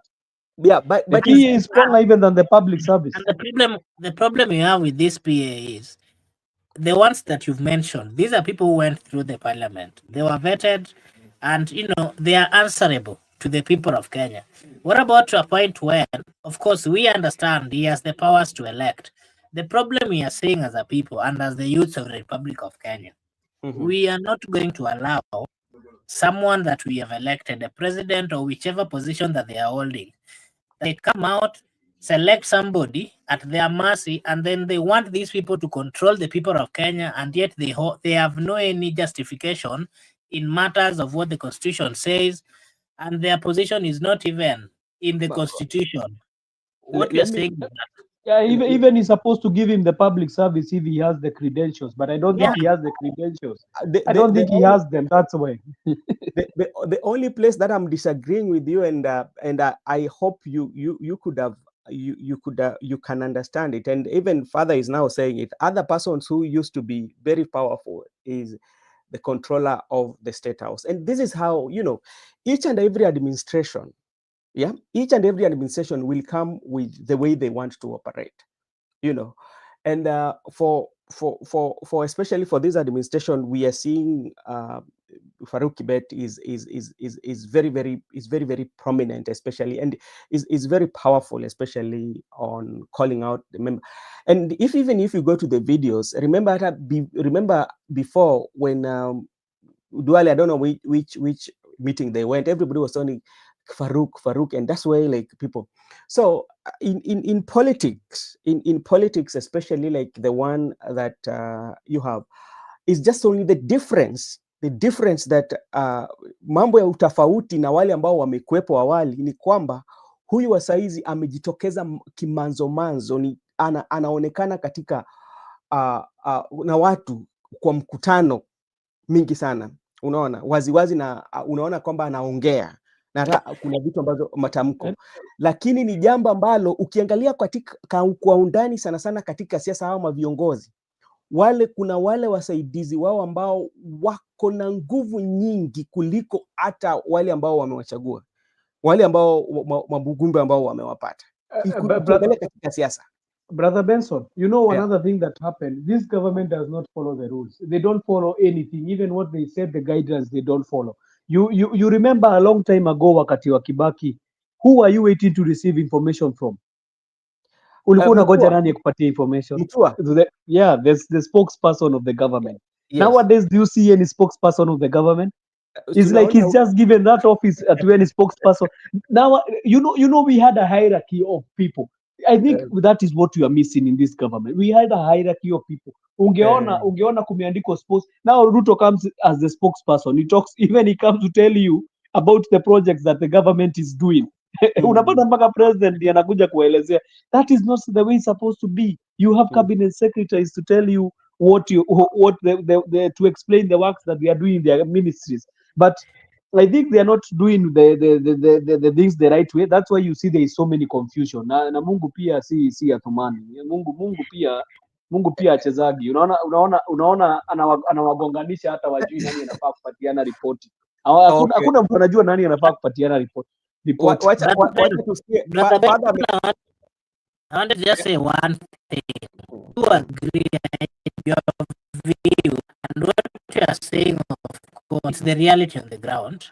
But the only difference that I had was what I was saying different is, of course, behind the scene, the truth of the matter is we know very well that that is not how these things are supposed to be done. And what we are calling for as a people is let there be what we call an organized government. You know, when it is organized, then it there's what we call even the responsibilities which are being given to people, even how these leaders are reacting. The people of Kenya would not have a problem. Just like what our brother Joseph was telling you. If you remember the government of Kibaki, there was, or the government of Uhuru, there was an hierarchy on how things were supposed to be done. Normally, we are used to seeing the government spokesperson speaking about what the governments are doing.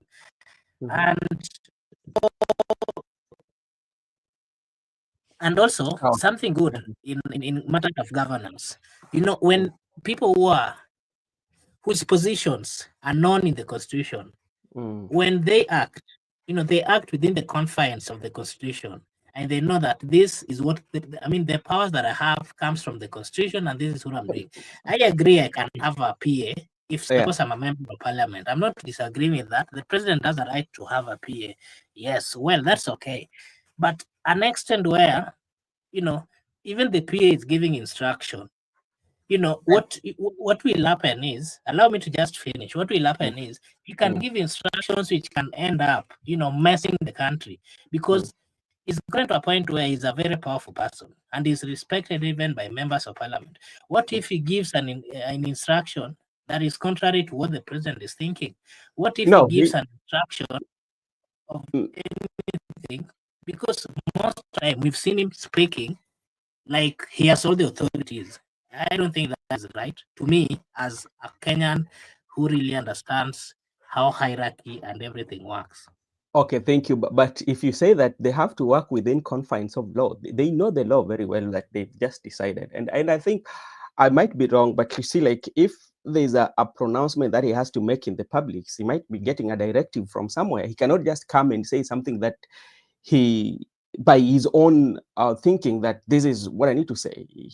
These are planned, because it seemed like even like when he's doing the empowerment. Remember the other day how he called out on a member of parliament who did not show up, you know, for the day, you know. So that is some of the okay. Padha amesema tuache hapo, na sasa dakika la mwisho sasa ndio sasa tufunge show.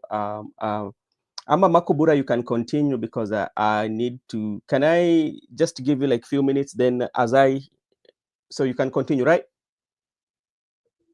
Yeah, I can manage to continue for some few minutes. Yeah. Okay, let me rush somewhere, and let me take this opportunity to thank Father Gibson Corner Karaoke. Thank you so much for always joining the live. I will always make sure that I host you with Makubura. And another thing that we need to do, maybe Makubura, I need to write it on the private chat. So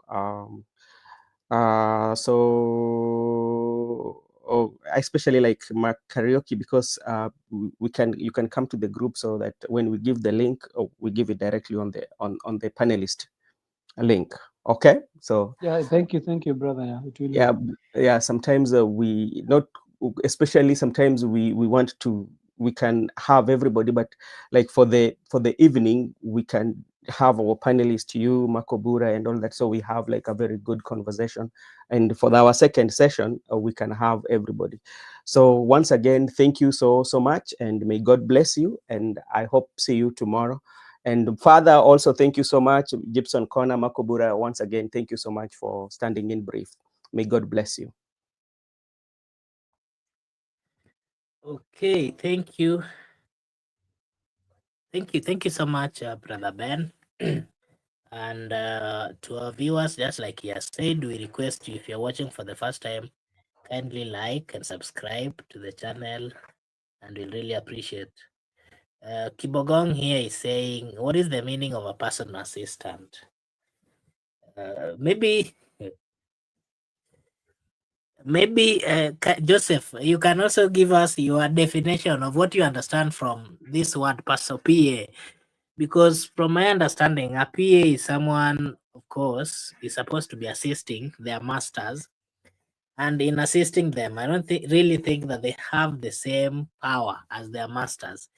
But what we are currently seeing in the Republic of Kenya is we are seeing a PA who is more powerful, even the cabinet secretaries. Joseph?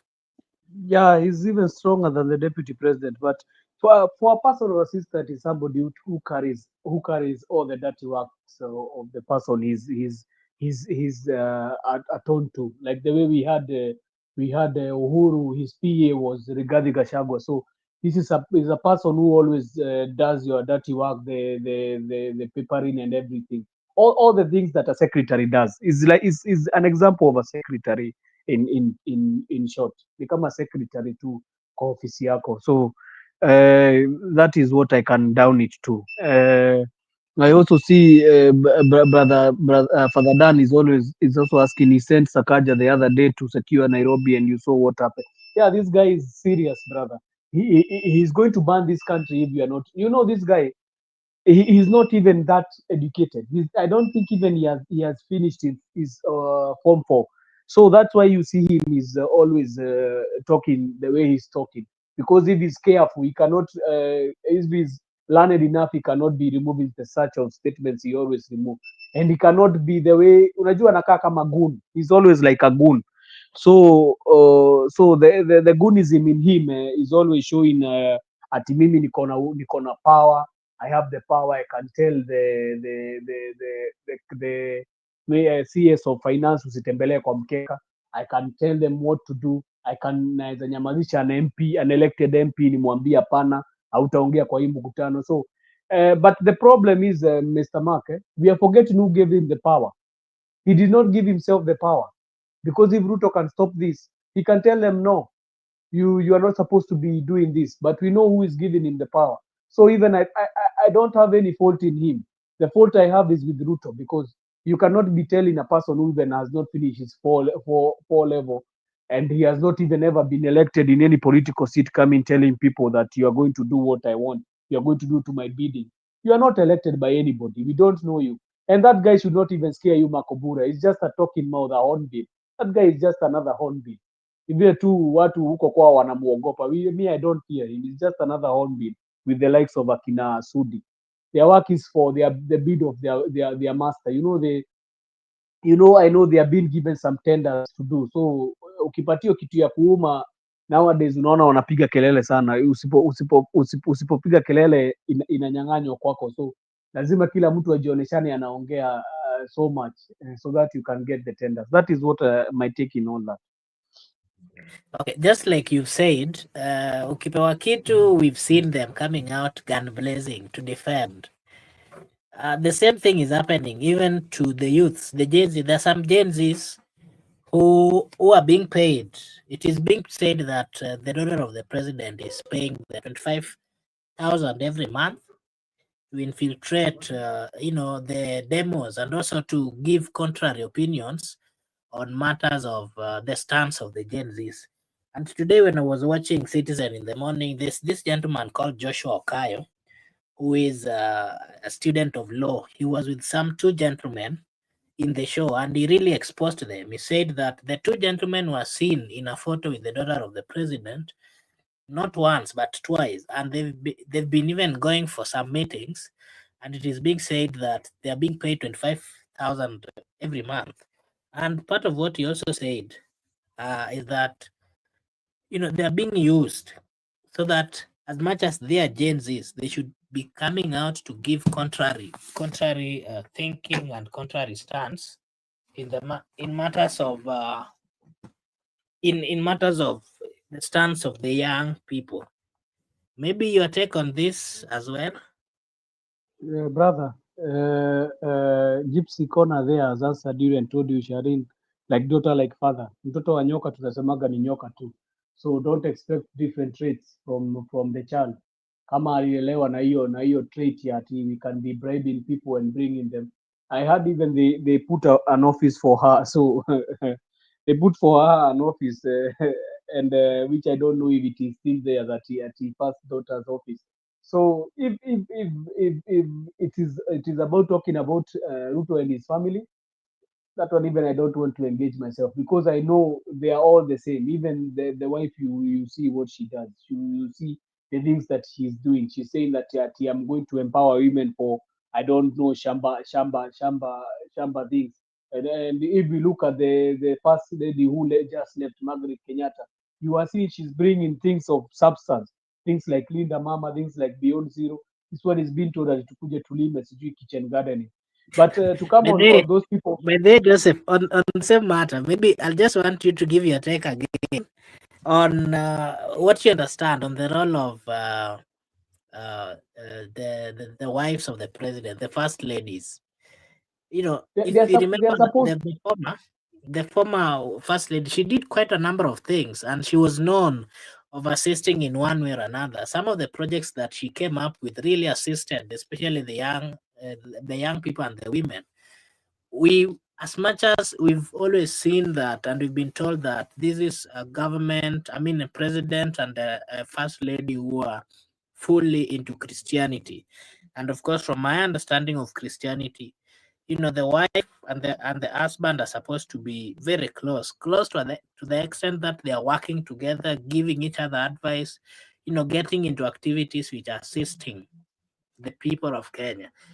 We are seeing, you know, our first lady is not as active in terms of what she does to the community compared to the other one, because, you know, if you remember Margaret Kenyatta, she was almost known everywhere. What is your take on this as well?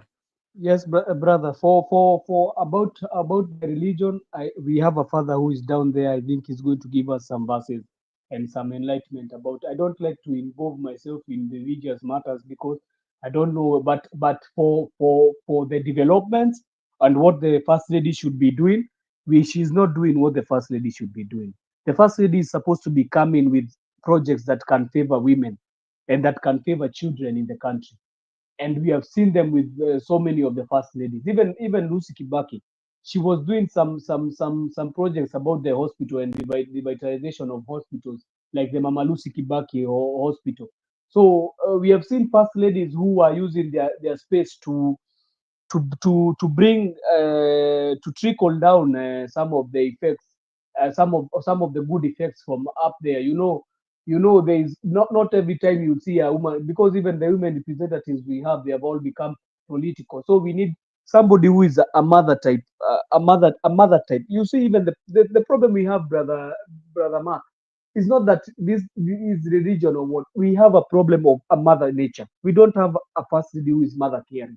Even when you saw Margaret, you could see a mother caring. You could see like the country has a mother. You see, it has a mother and it has a father, because you could see the mother is always caring. They are doing some of the foundations. They are bringing some of the. Linda Mama helped a lot of women, including my wife, because my wife gave birth free of charge using the Linda Mama. But when you hear another person is coming to tell you that we do kitchen gardening, brother, who does not do kitchen gardening? Everybody does kitchen gardening. What is the big deal with kitchen gardening? What is the big deal? And you want to use so much amounts of money to bring kitchen gardening? Are you even serious? Do you even hear yourself? Huh? You are supposed to be doing things that are going to help the society. What is the impact you are going to remember this woman? What impact are we going to remember with her that she brought? We always talk about Margaret Kenyatta as a person who defended pregnant women, and he was doing foundations for even the people who are sick. What will you remember her with? We have women who have gone in the books of history. Akina Mangare Maathai, they are fighting for climate change. I wish she was fighting for the climate change if she was not able even to do the majority of the things she said. So I, I don't expect something from this family. Yeah? This family, all the people are the same. I don't expect anything to come out of it. They all have the same. It's like they are all working through the same media intermediary of some sort. That's why you see even Margaret, if you go to her page, because I still follow her, you'll see her doing some events. You see her, she's been recognized by other women, they are leaders. You see even the first ladies of other countries are going to be able to welcome her for her speech, to make speech. So for that one, for the religious matter, brother Mark, I have a father who is there down. I hope he's going to give us some points. Okay, thank you. Maybe we should wait for the comments of the father on that specific matter on religion. He can maybe clarify matters of religion. Something that I want to ask you is we've seen some empowerment activities going on, and I did hear you mention quite a number that in some places they wanapeana pikipiki, wanapeana bodaboda, wanapeana vifaa vya hizi vitu za kufanya nazo kwa kinyozi. And in other places tunaona wanapeana some other things, and of course this is a movement which is led by the deputy president and also the PA of the president. We've seen them moving around the country and doing what they call empowerment. I just wanted to hear from your take, your take on what you think about the all empowerment thing by the deputy president and the PA of the president, because some people are saying that the money that they are using in these things of empowerment, they can use it to do something big that can help the people of Kenya. It is estimated that in every month they use almost 100 million Kenyan shillings. What is your take? And do you think the people are really getting the empowerment as they say? Ama ni mambo tu? Brother, before I answer about the empowerment, I need to educate somebody here who is saying, did Margaret use our money?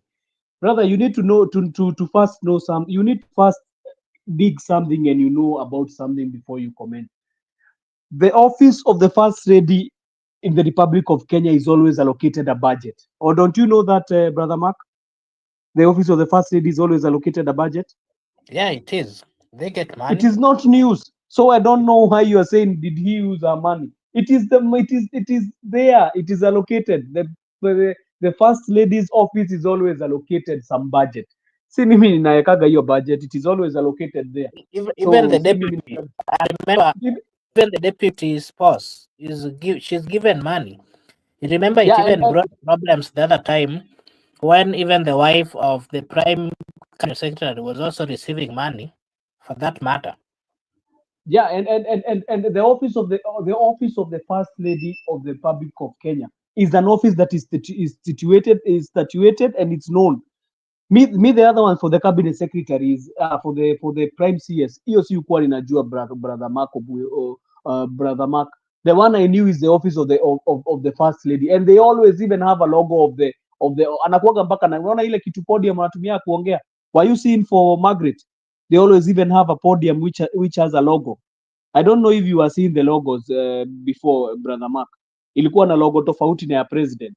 Even when she was speaking, I think you saw Margaret akiongea hivyo, Uhuru was there. Ilikuwa inaletwa yake, after she has finished speaking inachangiwa inapelekwa ya president. I think you saw when they were together, maybe in one event. So that one you need to go and educate yourself before you come and tell us something. Because we know what we are saying. We don't come here to give people falsehood. We know what we are saying. So about empowerment, brother, empowerment. I told you this is a hoax, which is being brought in terms of looting the money. They are trying to claim this money, saying that they are doing the empowerment. Because this empowerment, why is it always situated in one place? You find it that this empowerment iko na vitu mingi kuliko the other areas. Why do you find that they are empowering so many people with other things like tuk and what have you, good things, but the other side you feel there, and why don't we see these empowerment programs if they are empowerment in so many devastated areas? But kwa nini hatuioni Kwale? Kwa nini hatuioni Kilifi? Why don't we see it in Northeastern? Why don't we see it in Western? Why don't we see it in all these areas? We find hadi tunazisikia in the places where they seem like they have in a quarrel, wanataka kurudishiria kura zao.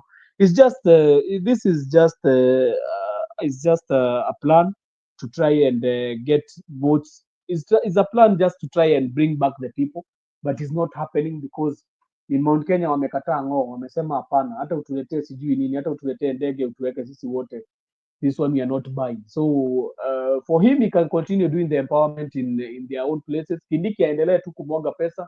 But I heard somebody today in the debate saying that the first person who should be arrested is Kindiki. because we need to say where the funding of the money is coming, because we know his office is always allocated some amount of money, so we need to know where is the money, that money is it the one he's using, or is another money that they have looted from. But automatically we know they are looting money from everywhere. And why do you need also to empower people to buy tuk-tuks? Why don't you come with a plan where you can be able to give youth employment and create the economy so that people can be able to facilitate themselves? They say hawezi kuja kuniambia tutakuwa ukinipea kitu. Just show me how to. You cannot give me a fish every day. Just show me how to fish, then I'll be able to continue fishing for myself. Ulikuja unipatie hiyo bodaboda, umenipatia bodaboda, I don't know even know how what about the management of it. Labda nimeenda nayo siwezi hata kuweza kuimanage hiyo bodaboda, kuweka mafuta, kufanya nini, kuifanya repair, itaharibika tu. You just gave me something. And even I don't know, I heard about these empowerments, ni kama wanaleta vitu today, by the evening zinakuja zinabebwa, wanakuja tu for the camera view. This government likes so much PR, unapata. And that is the PR they were doing when they were doing campaigns. I think you remember it, brother Mark. Walikuwa wanaenda wana outline vitu pale nje, unaziona zikiwa mingi, alafu the other day unapata tu the same things, unaziona tena, unashindwa why are we seeing the same thing? So this is just a political stance, and they are saying they are not campaigning, but this is campaigning when they are saying they are bringing development. Why don't we see those CSs who are going for those things in the ministries working and telling us the policies they are bringing for farming, the policies they are bringing on industrialization, the policies they are bringing on the revival of our economy, the policies they are bringing on how we are going to be cautioned against tax. Those are the things we'd like. Kenyans are very hardworking people. If you give them the space for working, and you lower the bank rates, people are going to be able to take money from the banks and be able to do their businesses. But as long as the government is even asking loans from the banks, we don't even have a place to run to. So those are the major issues that are affecting us as a country, brother, not these empowerments they are saying.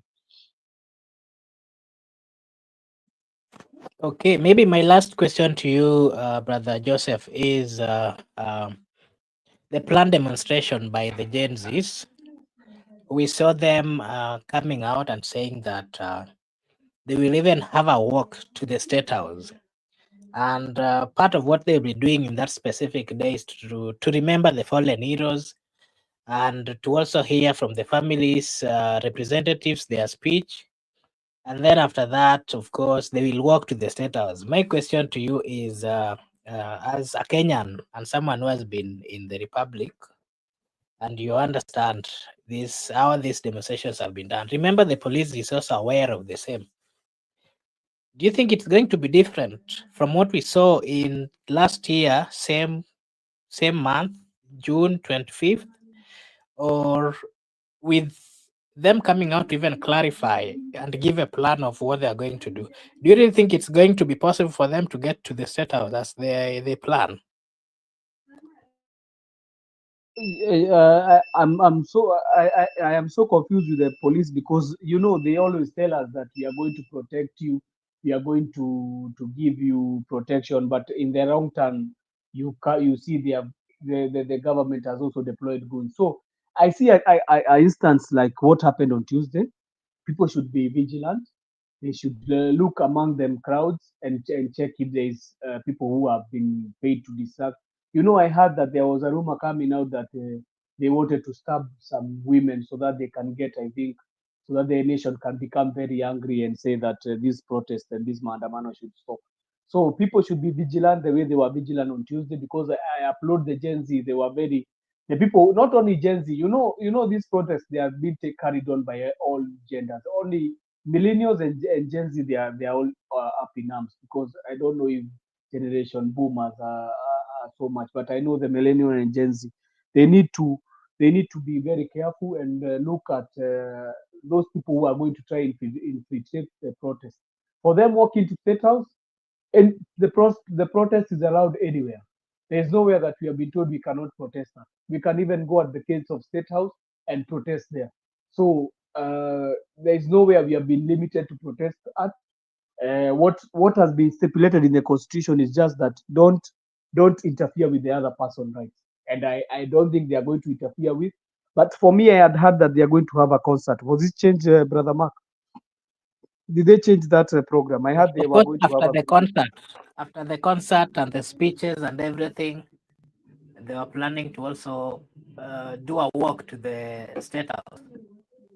yeah. If it's okay. Nobody is told you cannot demonstrate in Kenya. Kenya, you have a freedom of speech to talk whatever you want, but as long as it's not infringing on the other person's rights. But we know this government is going to try and do their. The person we have in power, brother, is not using his head properly. So you'll see him trying to do some nasty things, but we are praying that God is going to cover our Gen Z and our millennials. And Father Dan is here. Also, I know he's going to play some prayers for the guys when they are going there out in the streets. I also think if I'll be there, I can be able to accompany them. Also, but 25th, I don't know, but I am hoping that there's going to be peace, but the problem is the police who disrupt these demonstrations, brother. It's not other people. Police ndio wanafanyaga hii demonstration inakuwa mbaya. So I don't know what they are going to plan. Me, I don't trust police in anything that they say. So I don't know what they are planning. But as we know that 25th of June is a public holiday, whether they say it's not or it is, that is them saying. Us, we are the ones who are the citizens. We are saying it is a public holiday. We need to remember our heroes. There's so many heroes who died there. Those heroes should be also be landmarked alongside the people who fought for this liberation of the country and the people who fought also for the struggle of gaining the independence in this country. So, brother, I am supporting that. In anything, we need to also support the families that lost their young ones. I know it is going to be also a hard time. It's not also an easy time. The parents are going to be marking an 1 year anniversary of losing their kids in the horrifying thing that happened in 25th June. Still, we have not seek justice. We need to ask for justice that day. We need to demand that the government gives justice to these parents. As we walk, we need to demand, everybody, even online, we need to demand that the government should give justice to these kids and their parents, because their parents are still hurting. So we need to put them in prayer, Brother Mark. Tuombe na tuombe kabisa, because I know there is something happening in our country. When we put God first and in prayers, something will truly happen. He also sees he's also seeing the problems that we are passing through. So I think that is Do you think? my response. Do you think part of this demonstration or part of the call that has been made by the young people is more of what they are doing is they want the government to listen to them, to their pleas, to everything that they are crying about. And the reason why they are insisting on this planned demonstration, is also it's like a show or a reminder to the government that they need to solve their problems. They need to listen to their pleas. Do you think that the government would give them an ear after this demonstration? Brother, what you have seen, this government has not listened to anybody. They did not do it in 2025, in 2024, June 25th. And I don't even think they are going to listen.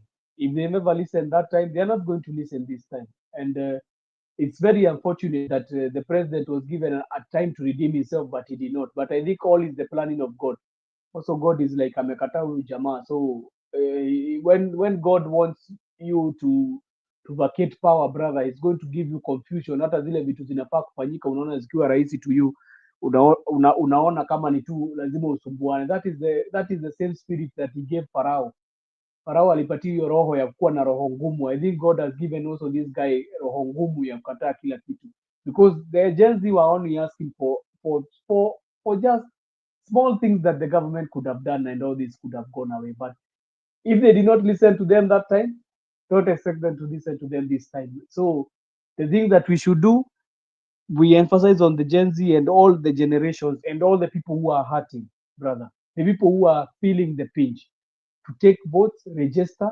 That day of voting comes, we are going to vote this government out. This government is unredeemable. It is unredeemable. We cannot redeem it. It is done. It is dusted. And even if it is written in the books, also God knows we are done and dusted with it. So we are hoping for that day to be able to just say our views. And me, what I can pray for the Gen Z, they ask for justice, justice, justice. Even if we will not be given that justice, it's okay. But we are going to pressure this government till 2027 so that we can get it off, because it's hurting. It's hurting, brother. It's hurting. All the cases you can see so far, they are hurting. There is nobody who can feel. People even are saying they are not feeling safe in the country anymore. So it's too much hurting that the country has come to this type of bleeding. It's so much problem. Thank you, bro. Okay, thank you so much to our viewers. This is Brother Benson Media, and here we say that your opinion counts. If you're watching for the first time, kindly like and subscribe to the channel. It is a way of supporting us, and we'll really appreciate. I'll give you a chance, Joseph, to give us your last remarks, and then we'll call it a day.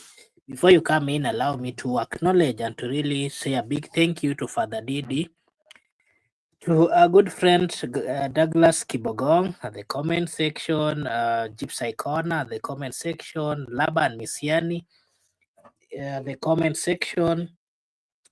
There was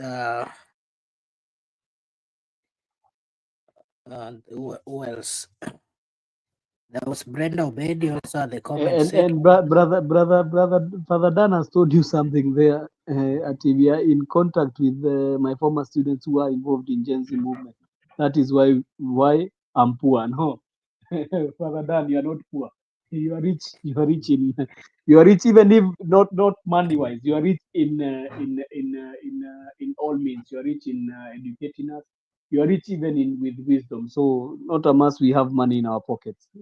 Thank you. Very much. And you know, when we have ordained members with us, and just like it is written in the Bible that the ordained are fully for God, and the power that they walk with is a power that we cannot just see with our bare thinking, but it is a very special gift and grace specifically given to the ordained. So of course we do respect and of course acknowledge the gift of God to his people, specifically to some of us who are in the religious lives, because it is a good thing. It is not something for everyone. It is a grace given to few. Ni neema ya Bwana ambayo anapea wachache, and so they are representatives of God on this world. We acknowledge and respect their existence. I'll give you a chance, Joseph, to give your last remarks, and then tutaita a day.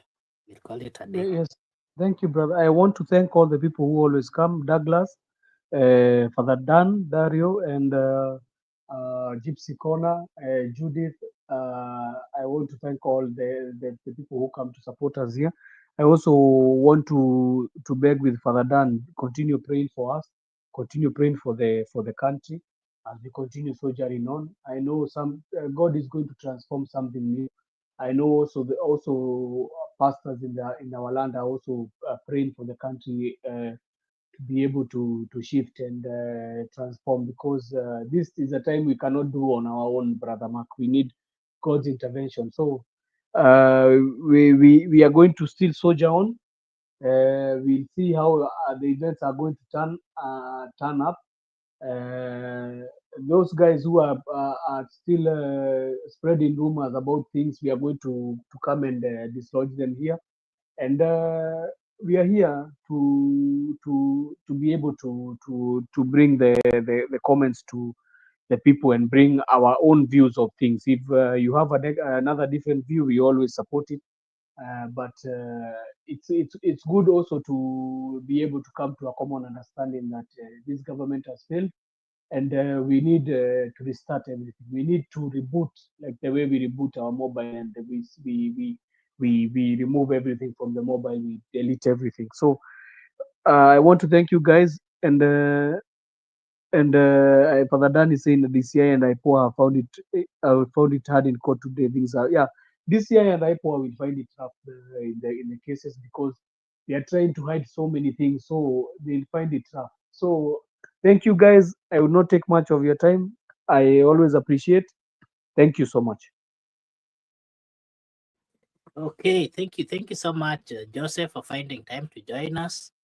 And just like you said, of course, I'm also reminding Father, of course, during this Jubilee of Pilgrims of Hope, that he should continue praying to Kenya that they should be hopeful of a future that is ordained, or that is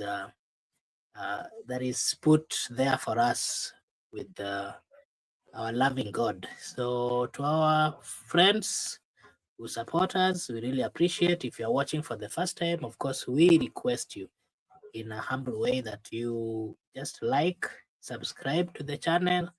It is a way of supporting us, and we will really, really appreciate. I want to take this opportunity to say thank you once again to Father Didi, Douglas Kibogong, and Gypsy Corner, Laban Misiani. There's somebody here that I saw. There's a name here that I saw from it was the name. There was someone who also commented. Oh, Ogati Josh. Thank you so much, Ogati Josh, for also finding time to join us this evening. We really appreciate. I also saw someone that I also saw, Kennedy, somebody at the comment section.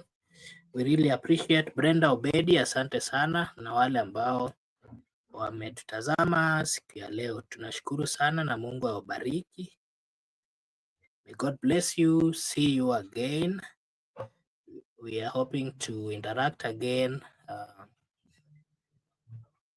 tomorrow, if God allows us. For now, let's call it a day and see you tomorrow.